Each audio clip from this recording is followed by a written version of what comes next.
going to talk about the Chain by Fleetwood Mac and X Factor by Lauryn Hill today. So it ought to be really, really an interesting conversation. All right, I'll play some Chain later. Good, you should. So yeah, what's up? How are we doing? Doing great, man. I'm blessed to be here.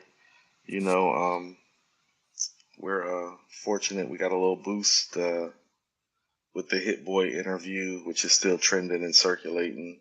Yeah. Like everybody to click like and subscribe to Mirror Music 99. Yep. Coop is problematic. I want to thank everybody for following me for the last few years out according to hip hop. Yep. And for now following us here. Shout out to just everybody that's been involved in helping us with the growth. Shout out to Mike D. Shout out to Chris the Glove Taylor. Shout out to Hit Boy. Shout out to Nas. Shout out to The Plug. Shout out to everybody that's been supporting us. Click like and subscribe to this. It's kind of funny. This is the first time we're covering an R&B song, and it's like right when, we're having our first big hip hop moment. Yeah. But I think it's that's still good. This is a wonderful, wonderful pairing, in my opinion, and two of the greatest breakup records ever. Wouldn't you say? Yeah. The for those of you who didn't read the caption or read whatever, we're doing Lauryn Hill's X Factor from Miseducation of Lauryn Hill and Fleetwood Mac's song The Chain from Rumors. That's 1977. And yeah, man, there's some pretty heavy stuff in there. Like some pretty serious breakup songs going on. Yes, they are pretty serious breakup songs going on. Which way would you like to start? I think one of the funny things, even with that, is what we were just talking about behind the scenes, which is that I think you like X Factor more than I do, and I think I like The Chain more than you do. I still love great song. But no, I still love X Factor. But yeah, it'll be an interesting conversation because one, it's an R&B song, obviously, but also because there are many ways that our roles are reversed in this kind of.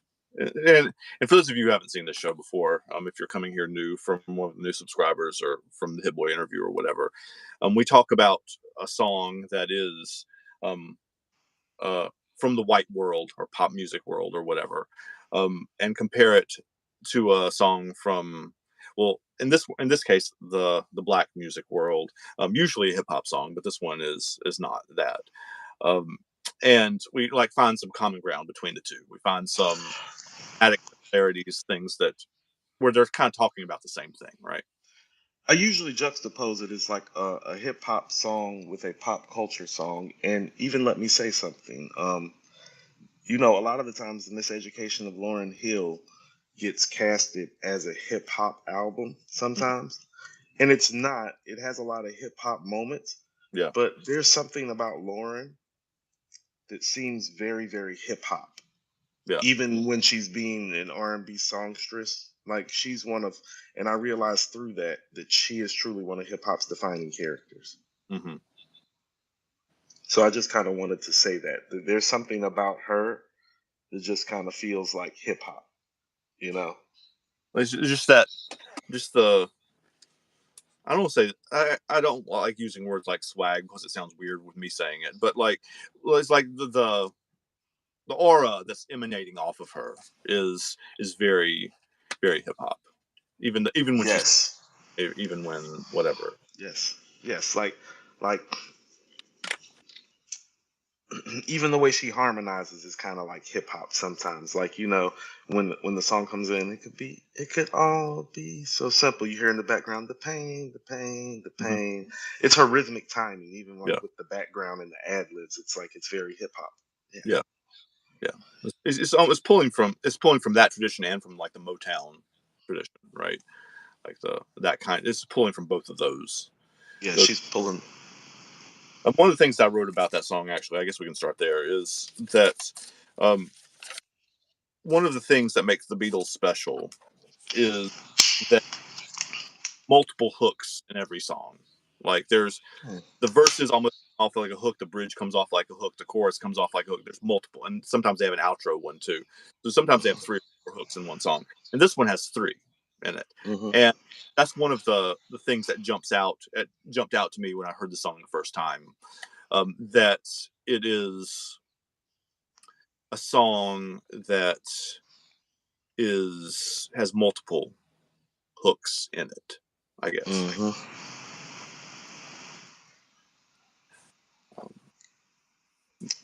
What I mean, what when you're saying that, like, how are you trying to like frame that? Are you saying that that is something where Lauryn Hill kind of like transcends the hip hop space, Yeah, or? I mean, and this is one of the reasons. I guess we said earlier, like I love the song. X Factor is one of my favorite songs. Period. Not just Lauryn Hill songs, not just R&B songs, but songs like period in the world. And one of the reasons I love it so much, it's one of those things where I was sitting back and thinking, like it's one of those things that like stuck with me, um, truly, but also I had to like go back to it now because I don't listen to it nonstop. I had to go back to it and kind of figure out why it is that try to put words to that. And one of the ways is one of the reasons I love it is that it has three distinct melodic hooks in it. The verses, it could all be so simple, but you'd rather make it hard. Like that melody is one. Mhm.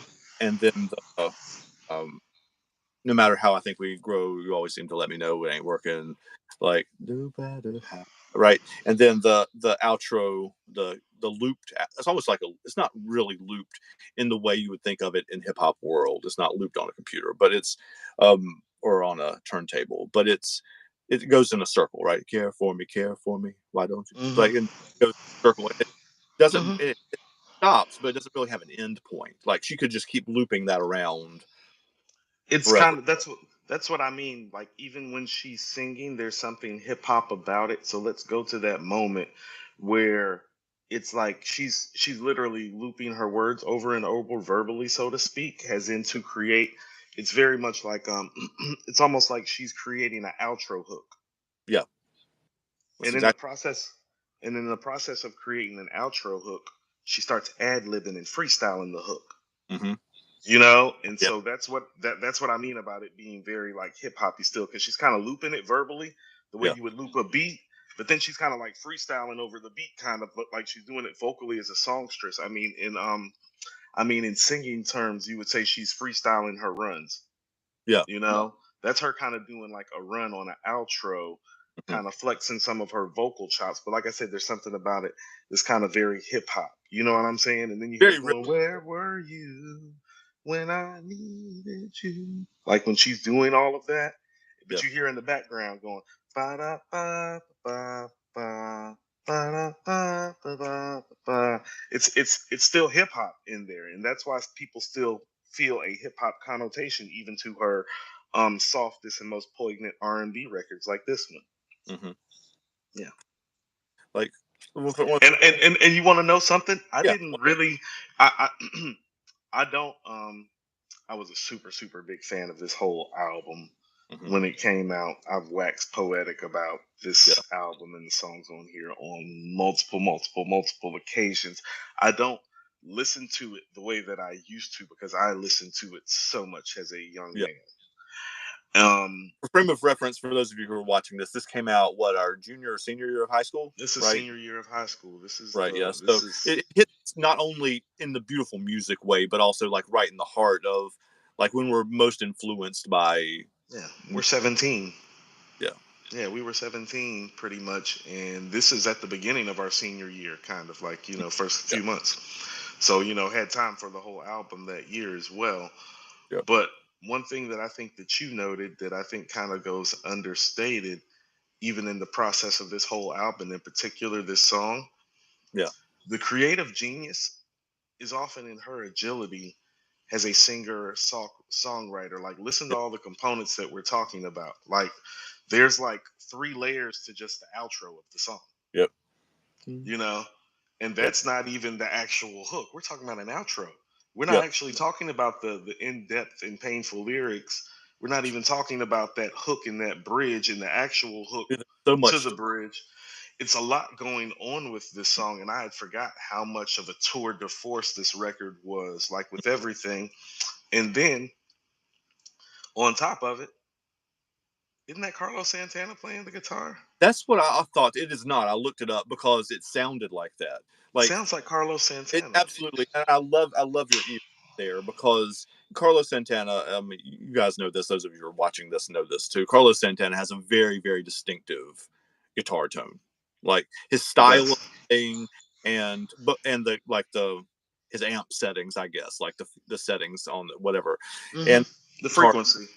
It's very very obvious when it's Santana playing, and I thought it was Santana too, and I looked it up because I was going to make that point too, and it's not. It's a guy named Johari Newton, but it absolutely you're absolutely right. It does sound like Carlos Santana playing. Like Musically, outro it sounds sounds, like Carlos Santana. yeah. Hmm. To connect the songs, and this is something that I hadn't realized from loving both of these songs for a very very long time, and I just want to say too, like these are two of my favorite songs from two of my favorite albums ever. Like I Yeah, love Rumors by Fleetwood Mac. I think both of these albums are two of the best albums that were ever made. Quite frankly, they're just two like perfect albums. I think that's one of the things. yes. Too. Like they neither of them have a single bad song on them. No, I think in the case of the chain is the moment where rumors become epic. Hmm. It's like oh my god, it's like it's like they're officially like it's like blast off when you get to the chain on rumors. X Factor is like literally the next. It's the first real R&B record that you actually hear, You get lost and one. so Yeah, right, so the impact of the song is very very heavy too. You know what I'm saying? Shout out Jeremy, thank you, brother. yeah. We love Thanks. we love having y'all here. Yeah, yeah. This is our first time going live. Um, but yeah, like shout out to you for just highlighting the nuance of like the craft and how much she put into the writing because one of the things that made this album so beautiful is that there's something going on every record, like Yeah, multiple things, like on every record, you know. And there's this and go ahead. no, go ahead, no, go ahead. There's so many things that so many directions we could go here. Like one of my notes for this album is like I don't know, maybe I mean obviously hip hop music way better than I do, but I don't know that there's anybody else. There's nobody else that I know that could have made this album. Not just X Factor, but like the whole record and be able to rap like that and sing like that and like is there anybody else? I mean, I know Missy can sing, so N- Not technically at not at this level, no, Andrew. no, not like this. And Lauryn Hill has this very special voice. Well, one of my other notes here, and because I don't know if I want to go into it. We were introduced. I don't know if y'all were introduced. If there's a entrance point for Lauryn Hill before that, but I first time I remember seeing her was in Sister Act 2. Like, That is a lot of people's intro. um, Hmm. and I'm sure she was around before that too. But like, Not too long before that, Andrew, but not too long before that. she was pretty young in that movie. Um, Yeah, that's what I mean. She was like that maybe version a year before. of Joyful Joyful, and like I went back and watched that just as a preparation for this episode, and man, that shit still makes my hair stand up on my arm. Um, I know everybody probably on here that is a dedicated follower of this channel or according to hip hop has heard Lauryn Hill sing "Joyful Joyful" from Sister Act 2. But if you haven't, you need to do that because that is just that is a vocal tour de force. And there's some improvisation in there too. Like her runs on that are unreal. Yeah, Um, she's the only person that I've ever heard that I thought was a top 5 MC mhm. and a top 5 singer. Yeah, And the phenomenon is in the fact that well, she was both of those things at the same time. yeah, Like around the time this album is being made, if you were to say she was one of the 5 best MCs in the world, I wouldn't argue with you much. If you were to tell me she was one of the 5 best singers in the world, I wouldn't argue with you much. This album is evidence, yeah, like in spades. yeah. Like this, like That's everything. this album, like this. It's actually one of the few albums. It's funny we're covering these two songs because of how they compare and contrast. For Yeah. love and for breakup songs and for the level that they operate on musically, stylistically, artistically, both with epic guitar riffs and solos towards the end of the record, which I Mm. realized today and hadn't really realized at all Yeah. after years of listening to these records. I never really thought. I was like, oh, it's like these are legendary guitar riffs on both of these songs too. Mhm. Um, both of these albums are the type of albums where we could actually like realistically do a comparison and a contrast for damn near every song on the album Yeah. for both of the albums. And Mhm. so the Yeah. level When of I was making the list, I put one for Zion. I put one for Lost Ones. I put one for. I mean, yeah, it's not hard. Doo wop. You can do yeah. there's so much stuff we could do for stuff like Everything Is Everything and Nothing Even Matters with D'Angelo. Like that's like easy. She redid Can't Take My Eyes Off of You. That's easy. You know? Yeah. Yeah. And I mean, we still need to do a battle episode too with Dreams and Go Your Own Way from Rumors and Mhm. any. You know, you I know, mean, um, Oh Daddy got sampled off by Beanie Siegel. I did not know that. No. Yeah, Beanie Siegel sampled Oh Daddy on his best album, The Becoming. Rest in Yeah, peace. That's one of her songs. She's one of the founding members of Fleetwood Mac, and she passed away in the last year or so. yeah, And she did. so rest in peace to Yeah, her. yeah. So the But hip hop community is familiar with Rumors. Hmm. yeah, it's a great Yeah, record. yeah. The Chain's been sampled by Bone. As it Hmm. that tracks. Yeah, that seems Hmm. like their kind of Hmm. record. Yeah. So very impactful. Did you have any other notes like about? Yeah, one of the things that jumps about the song also is, or not about the song but about the album, is that it is, I think, still the largest selling album by a female solo artist, I Is believe. it? It definitely was at the time, and it definitely took the place of Carole King's Tapestry, which was a really, really big deal. Also, it came out, Carole King's Tapestry, I don't remember exactly when it came out. It was about the same time. Wow. And Was it? that's do you know that record at all? Vaguely.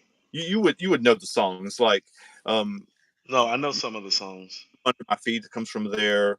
Um like, Oh, You Make Me Feel Like a Natural Woman was a Carole King song that Aretha made into hers. That comes from that album.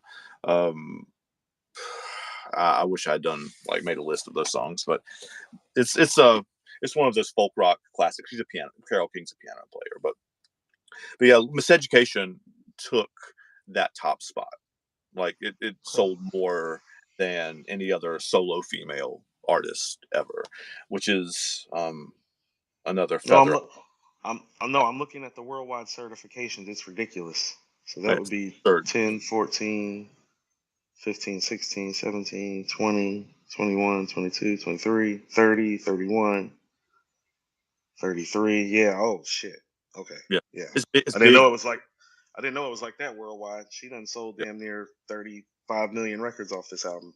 yeah. It's a huge, huge, huge deal, and that's why.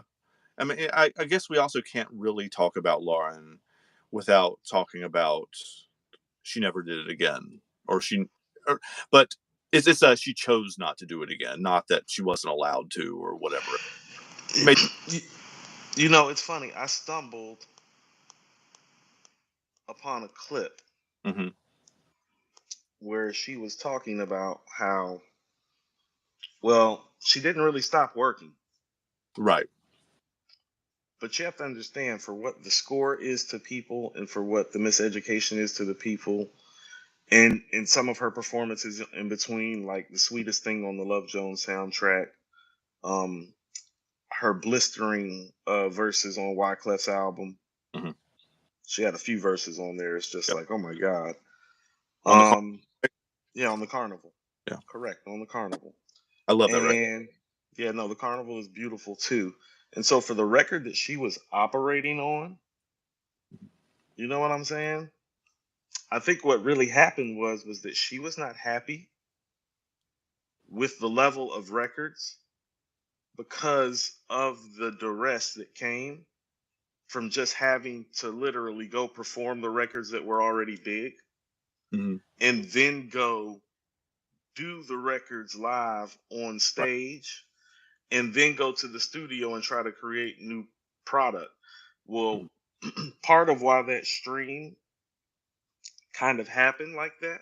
So Mhm. let's look at it like this. Sister Act 2 comes out in 1993. Right. That's why if you're most familiar with Lauren, well, the Fugees' first album didn't come out until the beginning of 1994. Okay. So for most of us, the first time we are seeing Lauren is Sister Act Right. 2. So 94 is Blunted on Reality, the Fugees' first album. It came out like January, February. Okay. Okay. Right. But then they don't come out until the summer of 96. Hmm. So they had about 2.5 years. And in those 2.5 years of living life is where you get most of her material. And Yeah. people need to understand this. This is what I mean. The Fugees album is a beautiful album. It's a brilliant album. It Yeah. doesn't have a lot of verses. Right. Lauren has maybe 8 verses on there, maybe Oh, 9 or 10. You know what I mean? yeah. It's not a ton of bar work. It's legendary bar work. She's got it, but it's not doing Oh it. yeah, she's got it in spades. It's just not. I think she has 7 or 8 verses on that album. Yeah. Okay, Right. so you take the 7, 8 verses on that album, and then you take the 3 verses on the Wyclef album, and a couple of verses in between. When we're rolling into the Miseducation, I want you to understand this. It's like she has this buzz. It's literally off about 3 singing records and about 15 verses. That's how fucking talented she is. Yeah. Wow. And so, and so she had time to make the Miseducation of Lauryn Hill because Yeah. she didn't have to do a ton between 94 to 96 for a 2.5 year period. There was the actual process of creation and formulation of a lot of these things, you know? Hmm. And then when you actually look at the Fugees album, it's like, oh, well, that's 7 to 10 verses. She verses for Wyclef's album. So while she's touring, it's not like she's having time to create. And what she's saying Right. is that the Fugees got so big, she got Right. so big, Hmm. Wyclef got so big. Oh well, now it's from the fucking stage to the studio. I'm not getting a chance to live it out, and so the records are getting made. She's not liking the records, so we're not hearing them, and still haven't. Yeah. Are Yeah, any of and I mean, played on the Unplugged show? I'm not sure if the comments that she were making in that interview that I was watching speaks to that exactly. I'm not certain A of lot of that. those songs on the Unplugged show were not her like greatest hits or whatever. So No, I think there are records in the vein of the Miseducation that got made that we haven't heard, is what I'm trying to say. I would not be surprised at all. And that's one of those things about like first albums. Almost all, not all first albums are great, but like you see many people have one great first album and then have trouble replicating that success because in many cases you have been working on songwriting or whatever for many years, right? 5, 10, 15 years or whatever. And so your first album is like your greatest hits, essentially. Like I've written for the albums that I've done, like I've written 150 or 200 songs or something, a bunch. And so that's already been winnowed down to like 50 or so on the albums that were released or whatever. Um, Hmm. but then like if I were doing a first album like a major label release or whatever, I would still pick like the best 10 songs from those, right? So that process happens with all artists really. So Well, they're once you hear them for the first time, this is really 15 years of work and this is the best well, 10 that's songs, well, that's well, that's what whatever. I'm saying. Blunted on Reality came out in February of '94. Hmm. We don't get the Miseducation till like September of '98. Oh She had wow. 4.5 years to really make that product. She has no real solo product other than that. She has her group verses. She has a Hmm. soundtrack contribution. She has some contributions to Wyclef's album, you Hmm. know? Yeah. But she had 4.5 years to make the Miseducation. Now you're asking her to take something that she made in 4.5 years process probably Hmm. and to make it in about 18 months. Yeah, and that's And not. that's where the pressure became unrealistic. And that's where we can look back on it and be like, ah, you're not looking at it like that when you're younger and you're Yeah. like, why the hell isn't she making any music? She's like, the best. Chances are she is making music, but just we're not hearing it. Right. Because now too, that's what I mean is that, well, when you start looking at who the Fugees are worldwide and who she's become worldwide, it's like, well, you can't just make any old regular record anymore. No. You've made Fuji Lie. You've redone Roberta Flack's Killing Me Softly. Yep. You've done Guantanamera. You've done Sweetest Thing. Now you've done Doo Wop and X Factor and Zion. Like, you have so many home runs. Yep. Ready or Not, Fuji La. You know what I'm saying? Yep. Yep. Turn Your Lights Down Low. It's like home run, home run, home Over run, and over and over home and run, over and home over. run. Yeah.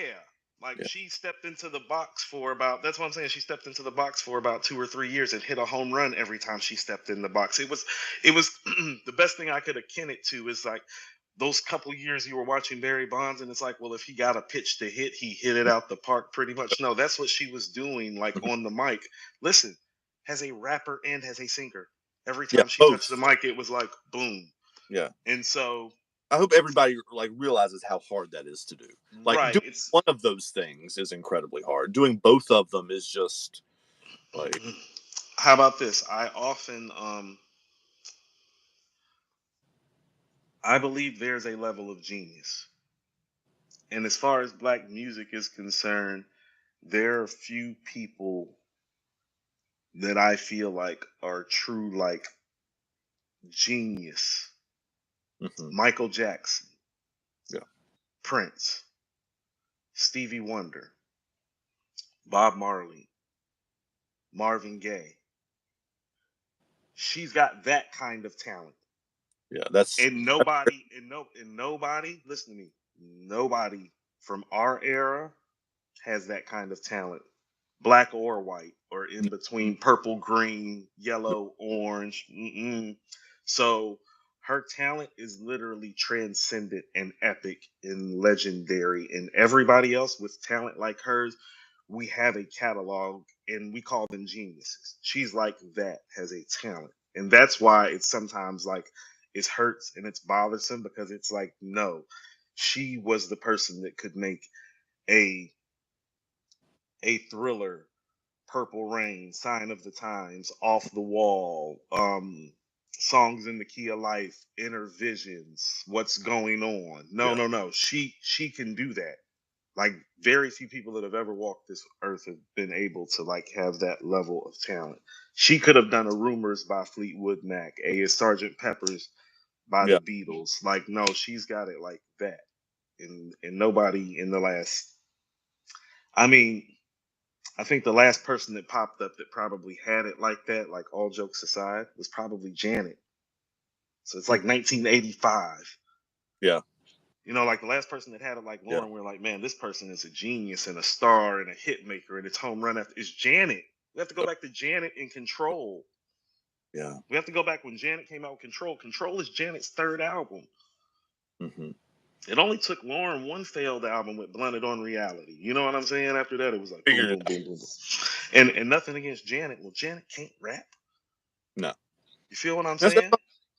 for Lauren to be able to do both of those things at such a high level is unreal. Is unreal. It's unreal. She's somebody that could go like literally. Think about this. She could go sing with Shaka Khan, Hmm. but she could Yes. go rap with Nas. Yep. Now, when the hell we ever seen somebody like that? And that was kind of my original point, right? Like, there's nobody else that could make this album. Like, nobody, at least as No, one person, no, right? Like, there no. are, The level would not be the same because the level that she operates on is a level like. Like, I say this respectfully, and I say this in jest a lot, you know, and I joke about him because of the trouble that he's gotten into. But R. Kelly is probably the genius songwriter and yeah, musician and hit maker of this time. yeah, Listen to what I'm saying. He's not fucking with her as a songwriter or a no, singer or no. in, like, he's not fucking with Lauren at all. It's just that he made the material, Andrew. That's Mhm. all he has. He's not a better singer than Lauryn Hill. He's not a better songwriter than Lauryn Hill. He's a Like, horrifying being too. like he's, I mean, horrifying human being. Like, but what I'm saying is that when you hear records like X Factor Hmm. and Zion and Doo Wop Hmm. and everything is everything and nothing. No, he can't fuck with her. No. Hmm. Mm-mm. And he's that's the closest thing that we've had, and he's the yeah. closest that we've had to a genius in this era. It gets classified by one, and he's not her.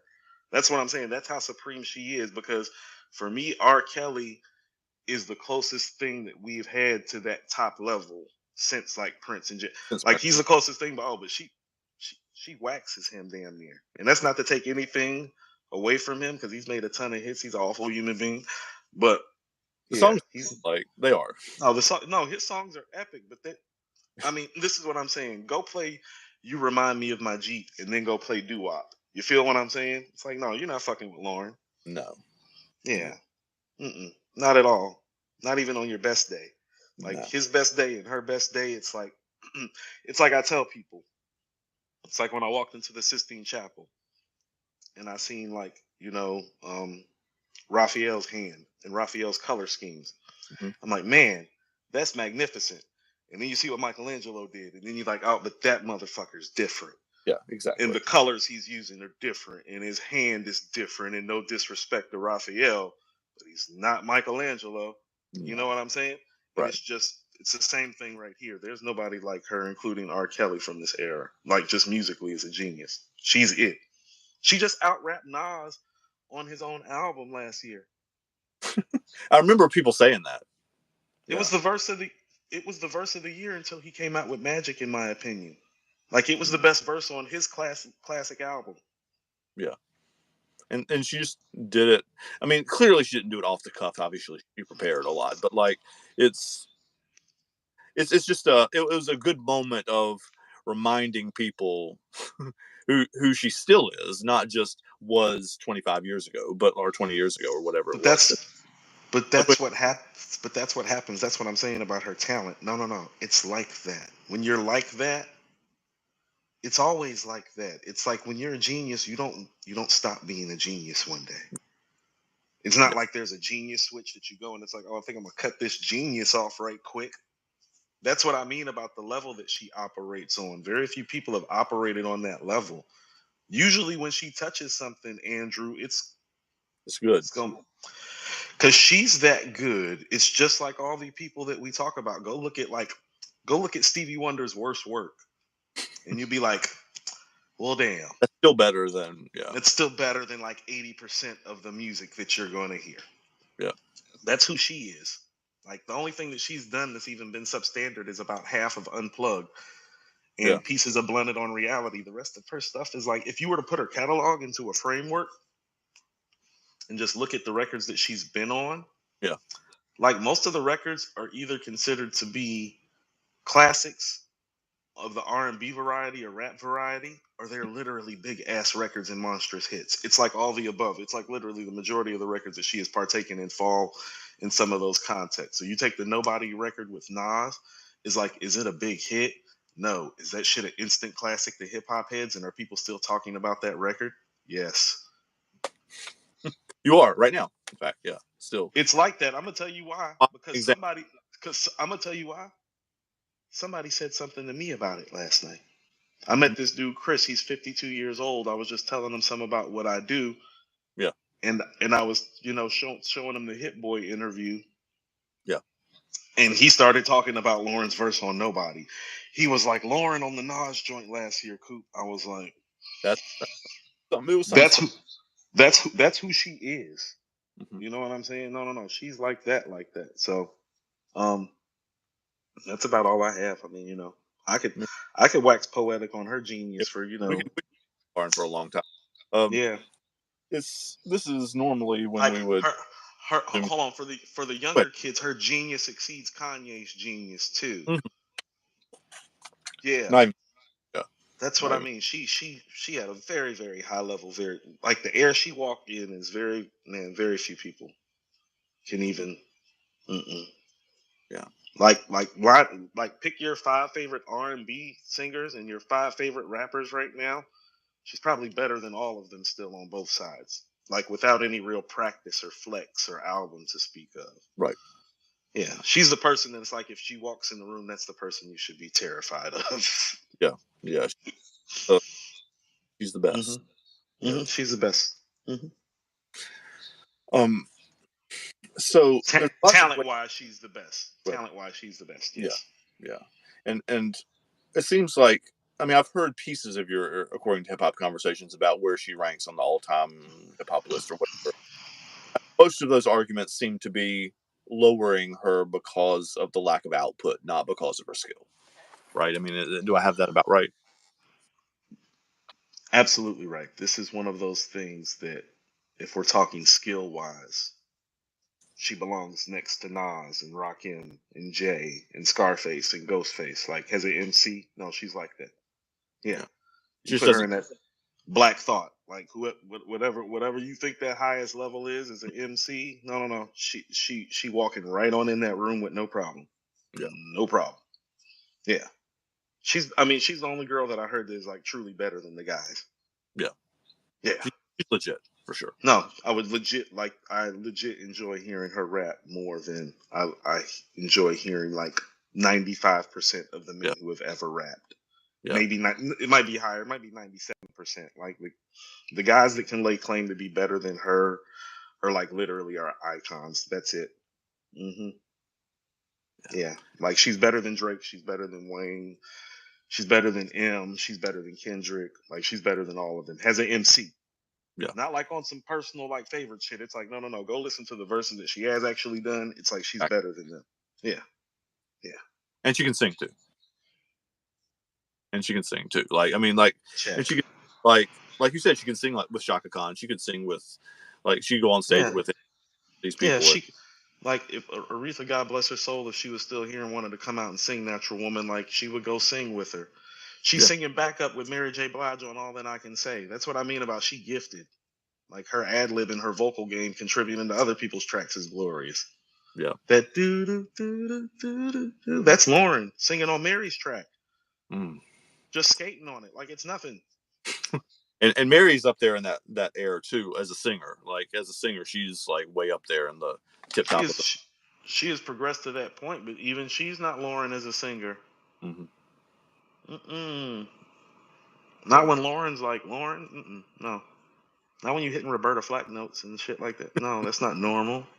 What am I That's supposed to? more familiar with her after Sister Act. Just like, oh, that's the same girl. Like, and but yeah, but strumming my pain with. Normal singers, normal Mm. singers can't hit Roberta Flack's notes.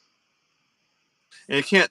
She has that tone in her voice too. I mean, I've always been attracted to, musically speaking, attracted to singers that have like that raspy tone in their voice. And she Hmm. has that.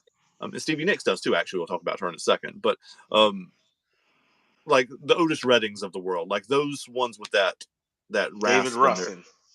Yeah, man, like that. Hmm. I've always, I mean, my voice is much cleaner than that, so I can't really. And some of that is like I want to be able to do that, and I can't. Like Hmm. it's not even like Eddie Vedder like.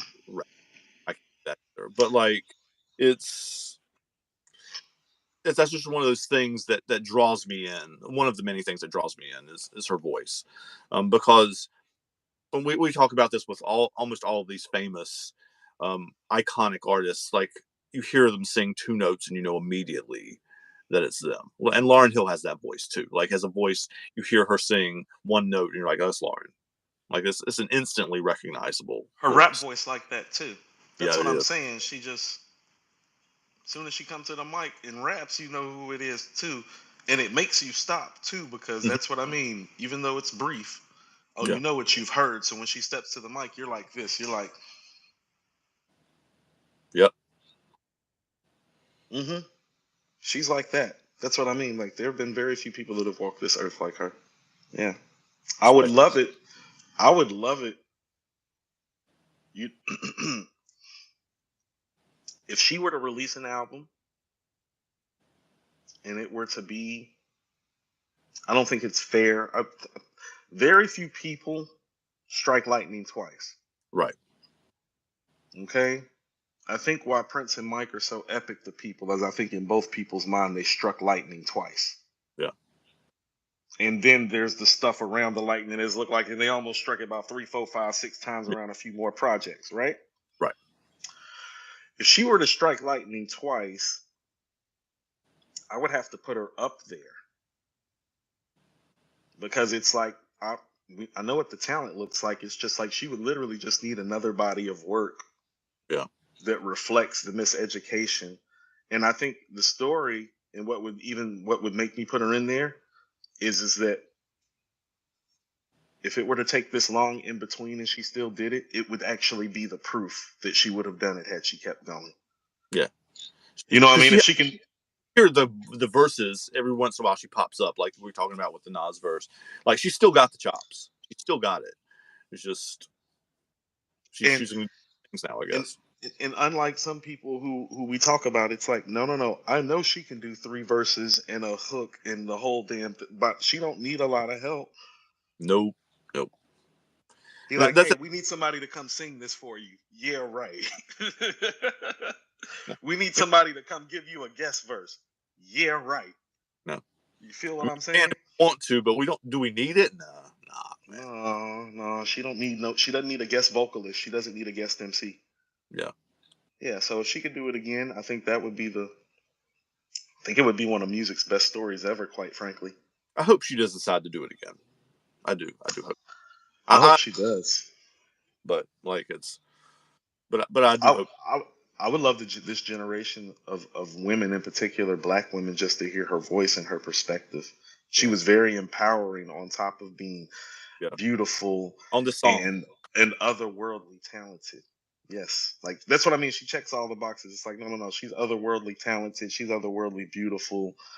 Her message is uplifting and empowering for the most part. Sometimes a little condescending in honesty and in retrospect, but I think that kind of what she people have to understand something. People that are great sometimes talk down to people Hmm. because they're great. That's just their vantage point, right? I mean, from somebody that's taking care of Michael Jordan. Well, Mike talks a certain way Hmm. because he's Michael Jordan. There's not many You know people what I'm saying? The that van, the not being. view is the Yeah. view is different. The view is different, and people need to understand that. It's like, and this is what I mean is, it's like the first time I took care of him, he came in 2 weeks later, and he looked at me and said, "Armand, do you remember what I drink?" And that's when I was like, "This motherfucker different." Yeah. Because you don't remember some fucking bartender's name from a restaurant that you were at 2 weeks before. His vantage point is different because he's special and he knows that he's special. And he was kind of putting me to the test like, I remember I you. Do you? remembered you. You better Yeah. remember what I drink. 'Cause you know the fuck I am. And I did remember what he drank because I'm a special motherfucker too. I said, you drink a double Grey Goose on the rocks with 3 limes. And he looked at me and he nodded and he walked to his table.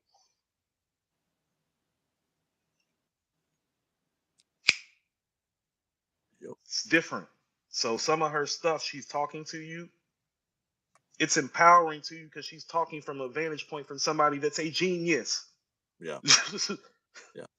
Yeah. And I mean, she So has it's songs gonna be. that where she's actually saying somebody told her to get an abortion, and she's like, "No, I'm not doing that." Like that's the whole frame of To Zion. Like that's like I mean, it's Mhm. a beautiful song, independent of that, but like she's Think about your career, they said. both are like are this right? Like you're Hmm. not fucking tell me what to do. But listen to how she framed it, though. One of the beautiful things about X Factor and the Chain, which we're about to get to, Yep. is how the records are framed. Hmm. It's not just. It's not just that they're breakup songs. It's the frames that they're giving you the breakup in. Yeah. You know. Hmm. And it's funny. I think you like X Factor because X Factor plays more like a pop song Yeah. in terms of the stylistic writing of it Yep. and the conveyance of the words. Mm. And the Chain comes off more like a hardcore old school rap song, and that's why I like the Chain. Okay. Talk more about that. Like, Well, how's it just a rap song? when I hear it, I hear like it has that. It has some hip hop to it in the sense that it's like when I think about Run DMC's Rock Box Hmm. or LL Cool J's Radio, that boom bap. It has some of that boom bap feel for a rock song.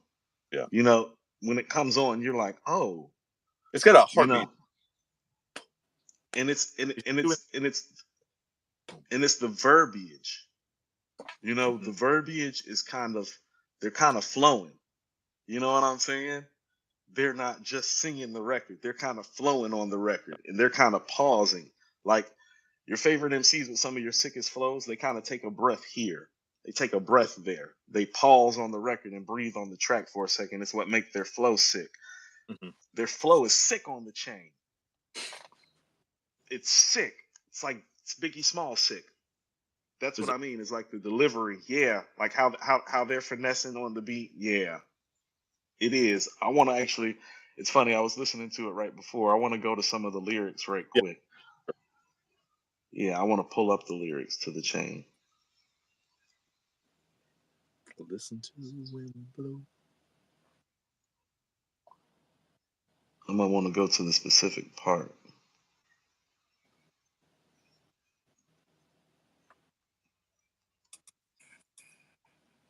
There's so many places to pull up lyrics from now. It's ridiculous.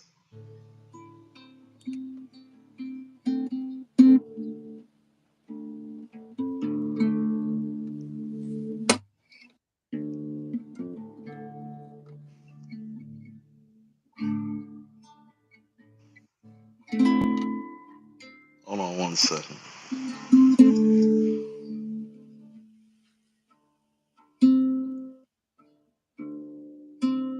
I'm actually having trouble pulling up the lyrics. Hold on. We're gonna play up a little guitar intro here. We'll be fine. No, that's cool.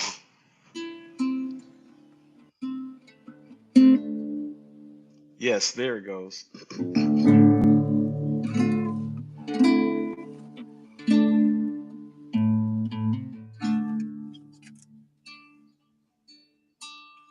Listen to this. See, this is what I mean. This is this is what I mean. Is like when they're saying this, it's like when they go, where is it at? I lost it. Running in the shadows, damn your love, damn your lies, break the silence, damn the dark, damn the light, flowing. Bars. Those are bars. That's what I mean about how they're flowing on the track. It's like, no, that's where it's not complicated. Right. It's how they're doing it. That's what I mean. It's like it makes me think about Biggie's flow, or it makes me think about how Run BMC and LL back in the days would attack a track like with like this with like a certain level of ferocity, but a certain level of flow. LL Cool J is hard as battle anybody. I don't care. I excel. They all fell. So they're over here. They're like, damn the dark, damn the light. You know Mhm. what I mean? It's the delivery of it that kind of gets you into the record because it's not like they're saying like anything that we don't already know about love. Right. You know, Yeah. listen to the wind blow, watch the sunrise, running in the shadows. Damn your love, damn your lies. It's not like there's some sort of complexity going on. No. Yeah, Yeah. no, it's a home run record. It's a knockout record. The beat hits you, the words hit you. You understand what's going on. I think sometimes people forget that simple stupid is sometimes beautiful. Yeah. When you have the right people, this is where stars matter. There's something about Stevie Nicks and Stevie Nicks' voice, Andrew. Hmm. She's a star just like Lauren's a star. Yeah. It's different when vocally when she comes in and they take it over together. Hmm. She's different, you Yeah. know. I don't think she's different the way Lauren's different, but she's very, very special in her own right. Special And voice.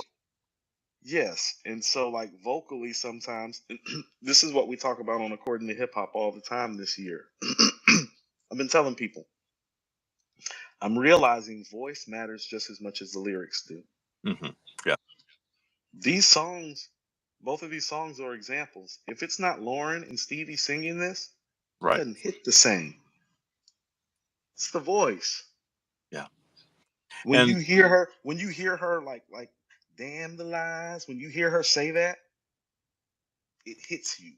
mhm. She has that capability to touch that piece of you. Yeah. She's like that. Yeah. Hmm. She's a special lady. Um, quick, like overarching of the context of this album. This I know you know this, but maybe the people watching don't. They the Fleetwood Mac is Stevie Nicks, Lindsey Buckingham were a couple. Hmm. And then John and Christine McVie, the bass player and keyboard player, were married, and were in a band with Mick Fleetwood. So Fleetwood, right? Fleetwood Mac is where that comes from. Hmm. Buckingham joined the band before like 1974 ish, a little Correct. early. And but during the recording of Rumors, during the recording of this album, um, both of the relationships central to this were splitting up. Like Hmm. the McVies were not divorced yet, but they were separating, and Stevie Nicks and Lindsey Buckingham were fighting too. So you had both of those things happening, that tension happening at the same time, and that's why I think this is one of this specific record, The Chain, but also this whole album is one of like the coldest fucking things that has ever been written. In Hmm. about writing a song about your a fuck you song about your ex. Think about that. I mean, both of us have probably While done they're right there, pretty much. so you have that, and then they are not only right there, but you are they are like performing it every night on stage with you. And not only can you think about how like gangsta it is to not only write a breakup song about your ex, but also pull them on the stage to sing with you every night and be singing, make them sing harmony to you telling them to I go can I can like still hear you saying you would never break the chain. it. That I love that part right there because the beginning of that, because that's the chorus, right? Um, Hmm. if you don't love me now, you'll never love me again. I can still hear you saying you'd never break the chain. The first part of that, if you don't love me now, you'll never love me again. That's Lindsey Buckingham singing. Hmm. Um, and and then Stevie sings the last part. I can still hear So I you mean, never break the chain. So it's it's they're different when Stevie comes in. That's what hit I'm saying. each other, Yeah. right? They're it's like fuck you, no fuck you. Like that's the frame of that because they're on the stage, they're saying it to each other live in real time, like like and he it would come off to me anyway whinier a little bit if it was just one person saying the whole thing, Hmm. but it's not one person saying the whole thing. If you don't love me now, you would never love me again. He's like throwing that in her face and she's throwing it right back at him. There is a lot of depth Mm-hmm. because not but just because of the inner conflict, because of the duality of the voices. That's what I mean. Is like The no, the voice. record changes. I mean, of course, they're harmonizing very well together. You know, people that tend to relationship and congregate together tend to learn how to do that, especially when they're in a Yeah, band together. But yeah, it's the way that they parse it out. That's what I mean. It's the simple things about this record. It's the way that they're saying the words. It's the way that Stevie comes in. yeah, You know, it changes everything. It does. It's just, like it still gives me chills every time I hear the chain. I'm like, yeah. I'm like, yeah, this every time I hear it. Yeah, yeah. It's like, and they're it's my echoing. favorite. It's my favorite song on Rumors too. It Is it? always has been. Yeah, it always has been. Yeah.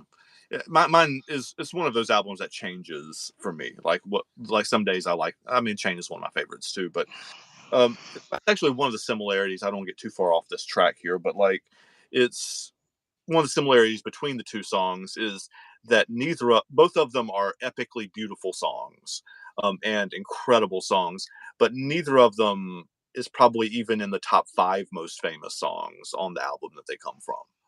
Like they're on not they're not worse than the other songs, but they are certainly not the most famous. Yeah, Um, I mean, because Rumors has Go Your Own Way, it has Dreams, it has never um, going back again. Never Going Back Again. Like that's four already, right? Has Gold Dust Woman, it has Gold Dust uh, Woman used to be my favorite. That it's used to be there's my favorite. so Yeah, many good songs.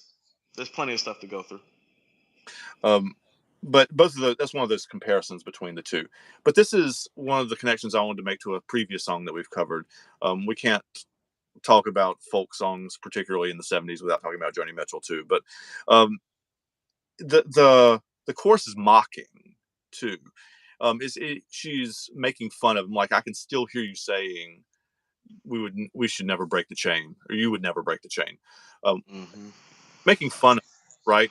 She's emasculating him very much in the same way that Joni Mitchell does in A Case of You, is In kind the of case of you, like okay. sticking that there in the ribs. I And don't Laura think it's. actually at the end of her song too. I'm about to say I think Lauren's track does that more than Stevie does on this She does. Fleetwood record, but I do like that Yeah, analysis I- that you made by bringing a case I of worked you with her into before, this. but Yeah. yeah, No, a case of you definitely has. See, I feel like a case of you and X Factor would have went well together yeah. too. Yeah, There yeah, yeah. are overlaps here. Like the other one that I considered doing with X Factor was "Don't Speak," No Doubt song. That is a Okay. similar kind of thing. And Gwen Stefani is also, and we'll talk more about. We'll do a whole different episode about that. But Gwen Stefani is talking to her ex lover and bandmate too in that song. You Um, want to know what it is that I like about the Chain? The Chain feels like the most composed record on the album. mhm. Like because they were kind. The cool thing about Fleetwood Mac, they were kind of like two bands operating in one, Yeah, they are. and because of that, what what Rumors is as a whole, as a piece of work, is really them operating at their zenith. Hmm. But they really don't come together on the album. The It's like Chain is White Album, where they very much White Albumish. That's a great connection. The Chain is the record where they all come together. right? You know what I mean? The Chain actually is the only record in all of Fleetwood Mac's discography where that all five members have songwriting credits on it. All the other That's ones, what I mean. Lindsey Buckingham song. This is a Stevie Nicks song. This is a whatever. This is a McVie. Yes. Yeah. That's what I mean. Is like they record their material the way the Beatles did the whole White Album. But then there's the Chain, and then it makes you think. It's like, well, you motherfuckers couldn't stop fighting long enough to do at least an album of this. Yeah. And the answer Yeah. to that is hell no. No, I The answer to that is to hell no. no, no, Because I no, mean, because if I'm not mistaken, shortly after this, Stevie Nicks like starts dating Tom Petty. no. Hmm. She had a Yeah, brief drummer first, but yes, she had a thing with lots of. Tom Petty's not a drummer. She had a thing with Don Henley. She had a thing with the Eagles drummer. I mean, she went down. yeah, I This is remember making Don Henley. open. I don't want her to sound like that, but these were relationships were few years apart each. But like, um, but yeah, she Oh no, no, no. Everybody knows Stevie got down. You know, yeah, Yeah. and The Stevie's '70s. yeah. The '70s. All the guys wanted her. Yeah, she like this, and she played songs with all of them too. Like, she made like "Stop Dragging My Heart Around" is her and Tom Petty, for Hmm. example, which is a great song. Was It is one a great song great, and so she can create that kind of magic with lots of people, but because she's a star like Lauren is. Hmm. there was something with like Lindsey Buckingham was something else. Like it's just like when you have that history with each other. We've talked about this and with lots of other songs. When you have that history with each other, there's just something electric about it. And Hmm. it's a shame they still can't stand each other. But like now, present tense, they kicked Lindsey Buckingham out of the band in 2018 because um, Stevie basically said it's him or me. And, um, and these people are like in their 60s, right? Like they're not. This is not like a youthful squabble. Um, and It's hilarious. this is Lindsey Buckingham telling the story. So he said it was they took it to the band and said, which one of us do you want to leave? And the answer was like, neither of you. It's like asking the Rolling Stones, do you want Mick Jagger or Keith Richards to leave? Like you can't have the band without either of them. But if you have to pick, you pick Mick, right? You pick Stevie because you can I recreate must say. are playing, not their relationship and their songwriting, but like the actual playing of the guitar. You can recreate that much easier than Stevie Nicks' voice. Like There that's are or more Keith Richards than Mick Jagger's rolling around. End of story. yeah. Yeah. And Period. that's Point blank. so Same that's thing. There ain't a lot of Stevie Nicks running around. We mm-mm. can replace Lindsey. That's exactly what they said. And his guitar playing is absurd. Like it's just one of the more complex guitar playings that have ever been. Like he's playing finger style, which most people play with like a pick. He's playing Yes. classical guitar, playing with his fingers on each thing, and it's No. nuts. But this is what I mean. And this is one of those things that I learned when I interviewed the glove. Hmm. It's like, no, stars matter. And Stevie's a star. Yeah. And when you're a star, that changes things. Like, Yeah. damn the talent. Let's set the talent and the intricacies of it to the side. Yeah. When I was asking him a question about, a DJ Quick's album or Easy E album, he's like, Coop, Easy's a star. He like Easy who they coming to see. Hmm. And so that's how it really, really goes in music at the end of the Yeah. day. It's like, let's say he is technically more talented at his craft than her. How many people are pulling up to see Lindsey Buckingham and how many people are pulling No. up to see Stevie Nicks? All right. Okay. Yeah. Okay. Stevie It coming to would be, town. if I was being honest, I'd be like 80-20 probably. Every Like, dude in high school around that time that had a hard on the 60 now is coming. Okay. hmm On top of the girls that all wanted to be like her, they're coming too. Yep. Lindsey, it's been fun. Yeah. Sorry we have to let you go. You know what I'm saying? Yeah. Keith, I'm sorry. That you and Yeah. Mick are having problems. When you and Mick We work have your to. problems out, we'd be more than happy to let your ass back in the group. Now you have a good day. Yeah. Yeah. Like there are hundreds of guitarists. There are The probably only time, guitarists living in Charlotte that could play Keith Richards parts or like play Lindsey listen, Buckingham's in a reasonable kind of way. They aren't him as a songwriter, but like if you just need somebody to stand on stage and play the guitar, like you can find people to do that. the only time a group has truly replaced the star of the group is when the Temptations replaced David Ruffin. And I find the Temptations to be the greatest collection of vocal talent ever assembled. They are literally the only group that could afford to get rid of David Ruffin, and they knew that shit too. And they still all extraordinarily talented in their own right. Yeah. weren't the same after they let David Ruffin go. David Ruffin's special too. I mean, he was also apparently not the most pleasant human being in the world, but like He's not a good guy. but the voice though, man, the voice. See, he's somebody like, how about this? Like, he had next level talent, and he never made no miseducation. Mm-mm. Like, he's one of the few people I tell you, no, he's a better singer than Lauryn is. It's a He don't short got list. no. Yeah, he that guy. I mean, Marvin Gaye. Like, he used to intimidate Marvin Gaye. Like, he was that good as a star and vocally. Like, imagine that. Imagine like somebody in the '70s intimidating Marvin Gaye, like I musically, can't. I like can't. as a songwriter, like not as a songwriter. I mean, like has like a stage presence and a singer. It's like, no, I can't fuck with David on stage. Mm. Yeah, so David Ruffin was special too. But yeah, man, the Chain is a classic song on an album full of classic songs, much like X Factor is a classic song on an album full of classic songs. We've spent a lot of time talking about the albums and the groups and the personas and the Mhm. things about it. That's kind of what comes with greatness too. You find yourself realizing Mm. not just how great these songs were, but how great the body of work was as well. Um, something that I wanted to say. I'm about to say, you got any more notes, or are we about to get out of here? I think we're about done, but um, I think our people have mostly left too. So we've had 2 or 3 bouncing back and forth most of the time. Oh, that's Uh, cool. I mean, we're gonna get some it's, more views on the retread and everything. This is yeah. our first time going live. Shout out to everybody that has been liking and supporting. Appreciate y'all. Yeah, definitely make sure you click like and subscribe to the page. Here's something that I didn't realize and that a friend of mine had to put me on to. Silver Springs isn't on the original version. No, it was at least later, but like yeah, they put it back on like the reuse. Yeah. Right. I thought that was one of the better records on there too. But then again, it's like I say that about every song we say on there. It's like that's one of the better records on there. Yeah. They're Yeah. all that album. Like, what do you take off of it? Nothing. Like, there's nothing you can take off. Like, it's just a perfect piece of work from beginning to end. Just like Miseducation is. Both of them are. What is your favorite song on Miseducation? Is it X Factor?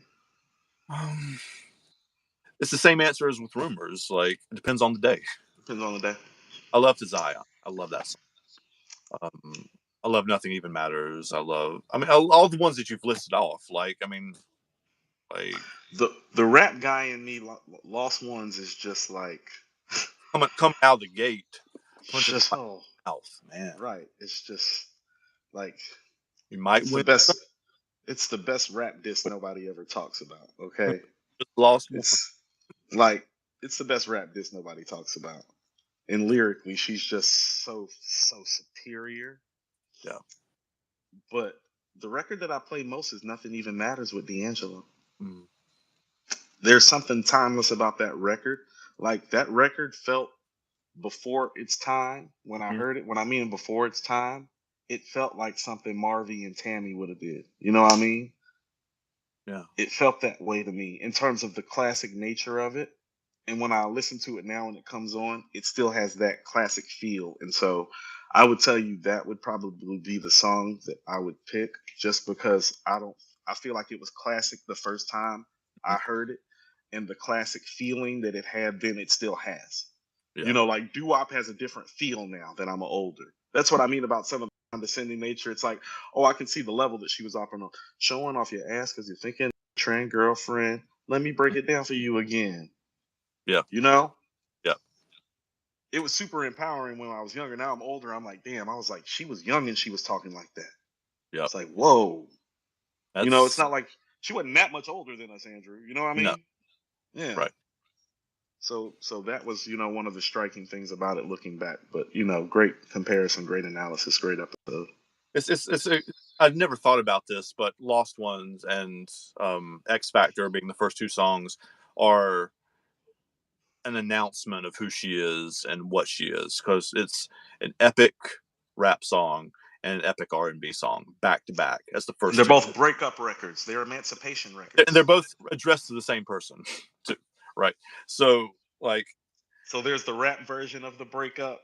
yeah, Like there's how about this? Lost Ones is like, hey, guess what, guys? Group's breaking up. He's an asshole. Second song is guess what? We're breaking up. He's an asshole. you said you die for me. I want you to live for me. Like that's like it's Well, not to get into it too heavy, but he was married yeah. and yeah, and pretty much told her the way it's been told to me that he was choosing her, but he Hmm. went back home to his wife. Yeah. She did not take that well. No. I've never met a Nor woman in would you. that situation. I've never met a woman in that situation that did though. You Yeah. know. And so when you're hearing, it's funny how money changes situation. Miscommunication lead to complication. It's like, oh shit. Got to take him out. Yep. You might win So one. Might I win don't care some, what but anybody says. yep. And he did a lot of production stuff after that. Hmm. Oh, but his music was never the same after that either. So, Nope. we'll Nope. leave it right there. Yeah, We'll leave that's it a right perfect place. there. Yep. All right, man. All right, so I don't think there's a way I can cut off this and we can keep talking. We're gonna stop it. Yeah, we just gotta go. All right.